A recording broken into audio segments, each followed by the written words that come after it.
बहुत बहुत धन्यवाद। आज आपको एक नए हास्य से जोड़ने का प्रयास करूंगा। दोस्तों, संस्कृत एक ऐसा विषय जिसको याद बहुत करना पड़ता है। एक संस्कृत के टीचर और स्टूडेंट में बहस चल गई। टीचर ने कुछ श्लोक याद करने के लिए दिए। बच्चे ने कहा, गुरुदेव आप इतने दुखी मत हो और इतने याद करने के लिए सामग्री मत दिया करो। संस्कृत भाषा का कोई मतलब तो है नहीं। कह रहे मतलब कैसे नहीं है? बच्चे ने कहा, सर क्या मतलब है? ये 10वीं कक्षा के बाद सीधी खेलों में ही सुनने को मिलती है। लेकिन दोस्तों, संस्कृत अपने आप में एक अलग विषय है और बहुत ही शानदार विषय है। हमारी हिंदी भाषा की जननी है संस्कृत भाषा।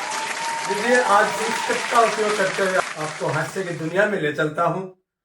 गुरुदेव ने बच्चों को बताया कि बेटा, विद्या ददाति विनयम वाला श्लोक पूरा याद करके आना है। ये बहुत अच्छा श्लोक है।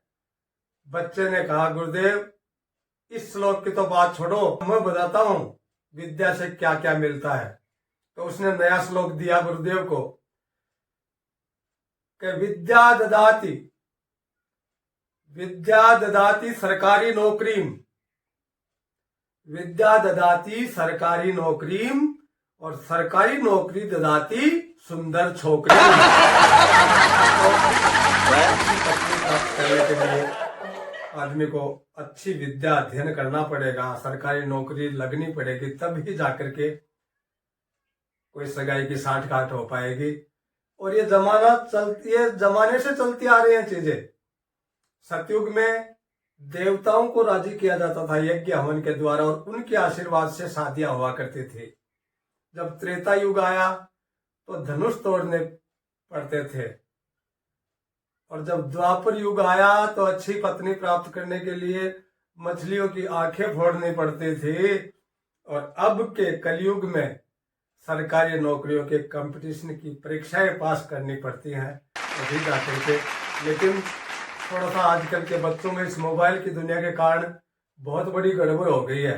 पुराने जमाने का एक श्लोक मुझे याद आ रहा है कि अच्छे विद्यार्थी कौन से होते हैं कि काक चेष्टा स्वान निद्रा बको ध्यानम तथैव च, गृह त्यागी अल्पाहारी विद्यार्थी पंच लक्षणम। ये 5 लक्षण अच्छे विद्यार्थी के लक्षण बताए जाते थे। लेकिन इस जमाने के लक्षण अलग हो गए मित्रों। मोबाइल चेष्टा, यूट्यूब ध्यानम, रील मेकिंग तथैव च, इंस्टाग्राम धारी, फास्ट फूड आहारी विद्यार्थी पंच लक्षण। ये दिन मोबाइल में घुसी रहने वाली है पीढ़ी। और एक बात और बताऊं, कई पत्नियों को तो आज तक ये पता नहीं लगा है कि उनके पतिदेव आज भी फेसबुक पर कुंवारी ही भटक रहे हैं।